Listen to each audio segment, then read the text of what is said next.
আসসালামু আলাইকুম। আজকে আমরা তৈরি করছি টমেটোর সস। এই জন্য টমেটোগুলো 5 কেজি টমেটোর সস তৈরি করবো আজকে আমি।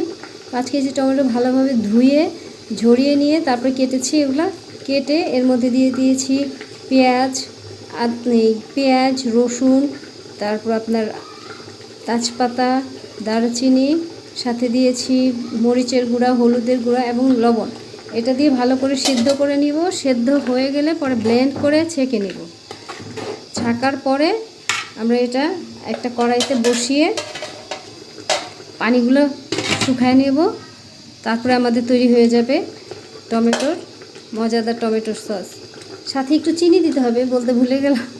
চিনি ছাড়াতে হবে না, চিনি দিতে হবে স্বাদ মতো, প্রয়োজন মতো একটু চিনি দিয়ে নিলে স্বাদটা দোকানের চাইতেও বেশি টেস্টি হবে। দোকানের সসে তো আপনার টমেটোর চাইতে বেশি কেমিক্যালই থাকে।